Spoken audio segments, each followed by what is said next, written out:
Bonjour, aujourd'hui nous allons observer la réflexion interne totale et explorer ses propriétés ainsi que les conditions de sa réalisation. Nous avons découvert comment se répand une lumière à travers une source ponctuelle. Ensuite, nous avons découvert comment les rayons lumineux peuvent représenter la propagation de la lumière. Ensuite, nous avons déterminé l'origine des rayons parallèles, le cas d'un laser, et nous avons aussi étudié les lois de Descartes relatives à la réfraction et la réflexion. Donc, si dans un premier temps, nous avons fait la lumière qui voyage d'un milieu moins réfringent vers un milieu plus réfringent, nous avons vu que d'après les propriétés de N1 sinus θ1 égale à N2 sinus θ2, nous avons l'angle de réfraction est plus petit que l'angle d'incidence, c'est-à-dire que le rayon réfracté se rapproche de la normale. Donc maintenant, on va explorer quand une lumière arrive d'un milieu plus dense, d'indice plus élevé, vers un milieu moins élevé. Et on considère un rayon de lumière qui fait une incidence θ1 par rapport à un angle de réfraction qui est θ2, comme on peut le voir sur cette figure. Pour vous approcher plus du phénomène de la réflexion totale interne, nous allons réaliser une expérience. Nous avons besoin d'un pointeur laser, d'une petite cuve semi-circulaire, de quelques gouttes de lait, d'un petit crayon et de l'eau. Alors, je commence par mettre la cuve semi-circulaire sur le papier que j'ai tracé préalablement pour préciser son axe. Je remplis avec de l'eau, voilà, à peu près 2 cm sur les bords. Je mets 1-2 gouttes de lait, ne pas trop mettre beaucoup de lait parce que ça crée des problèmes compliqués de diffusion et on va perdre le faisceau. Je mélange. Voilà, parfait. J'espère que ça va marcher.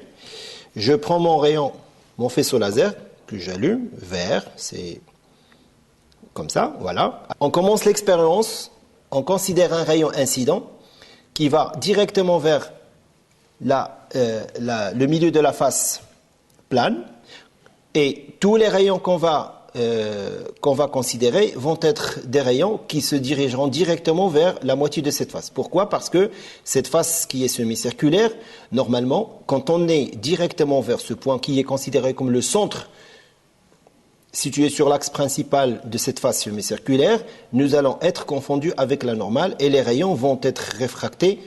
Ils vont être réfractés dans l'eau ils vont être transmis sans déviation. Ok, donc je considère le premier rayon, par exemple, qui arrive à incidence normale et pour schématiser, pour matérialiser le laser, on utilise un petit peu de poussière de craie, voilà. On voit le rayon qui est aligné avec l'axe central. Ensuite, on considère un angle de 10 degrés, ici, et directement vers ce point, et on remarque que nous avons un premier rayon qui est réfracté avec un angle R1. Ensuite, je prends un rayon toujours dirigé vers le point C, qui est considéré le centre de cette face, avec un angle un petit peu plus grand, de 20 degrés, et je repère avec de la poussière de craie mon faisceau, voilà, il est là, et j'ai un angle de R2. Ensuite, je prends un 30 degrés, à peu près, qui se dirige vers le centre, et voilà, je le vois ici, j'ai un angle de R3. Alors, entre l'axe, la normale et les 30 degrés, j'ai 3 positions différentes pour lesquelles j'ai 3 angles de réfraction qui sont systématiquement plus grands. Cela veut dire que quand l'incident est θ1, l'angle de réfraction est un angle θ2 qui est supérieur. Maintenant, je prends un autre angle de 45 degrés, voilà, et je remarque, en mettant un peu de poussière, que le rayon réfracté, il est encore beaucoup plus grand. Bien. Parfait. Alors maintenant, si je prends un angle qui est très grand, et je sélectionne un angle qui est inconnu, toujours dirigé vers le point C, et là, je perds complètement mon rayon réfracté. Et donc, mais par contre, ce que je vois dans le liquide, c'est un rayon qui est réfléchi, donc c'est bien le phénomène de réflexion totale. Et dans ce cas, toute l'énergie transférée par le rayon incident se retrouve dans le même milieu qui est l'eau. Et je peux le repérer avec cet angle, et l'angle θ2 va être égal à moins l'angle θ1. Et ainsi, nous avons mis en évidence notre phénomène de réflexion totale interne grâce à ce petit système que vous pouvez réaliser chez vous avec un pointeur laser, avec une cuve de l'eau et quelques gouttes de lait.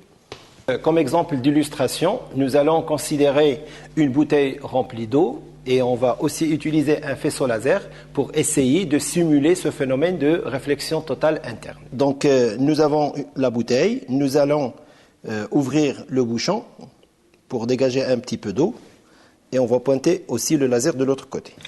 Et on va remarquer, voilà, ce qui se passe. Donc, le laser arrive de l'autre côté sur le jet d'eau et regardez ce qui se passe au niveau du jet. Vous avez un bel arc. Donc, une petite explication à ce phénomène. Si nous mettons un laser derrière la partie où nous avons placé un petit trou dans la bouteille remplie d'eau, nous allons avoir un jet qui est de l'eau tout simplement avec la couleur verte. Ok, comment on peut expliquer ça? Si nous considérons le jet comme étant un canal et que le rayon incident arrive de l'intérieur du milieu plus dense qui est l'eau, pour sortir vers l'air qui se trouve de ce côté qui est l'air, pour un angle d'incidence assez élevé, comme nous l'avons vu dans l'expérience précédente, donc le rayon il sera réfléchi au lieu que ce soit réfracté. Alors, comment on peut expliquer ça? Nous avons la loi de Descartes, N1 sinus θ1 égale à N2 sinus θ2. N1 c'est 1,33, N2 c'est 1, et dans ce cas, nous aurons 1,33 sinus θ1 égale à 1 sinus θ2. Alors, pour des angles qui sont assez grands, ici on peut voir que l'angle il dépasse de loin et largement 45 degrés, donc nous aurons un sinus de θ2 qui est supérieur à 1, ce qui est impossible. Donc le rayon ne peut pas sortir et il va subir une réflexion interne totale. Alors, l'angle qui sera de ce côté-là, c'est l'angle en valeur algébrique, en valeur absolue est égal à θ1, c'est donc l'angle θ moins θ1, et le rayon, il est réfléchi à l'intérieur du jet d'eau. Donc, ce qui va se passer sur cette face aussi est similaire à la première face. Nous aurons aussi un angle d'incidence qui est assez grand, et nous aurons aussi une réflexion au lieu d'une réfraction, et ainsi de suite, jusqu'à avoir une succession de réflexions multiples. Donc, c'est comme un guide d'onde, et la lumière laser sera canalisée dans ce jet d'eau, et on verrait donc l'arc coloré avec la couleur du laser. Et ceci nous approche tout à fait du principe de ce qu'on appelle la fibre optique, qui est largement utilisée en télécommunication.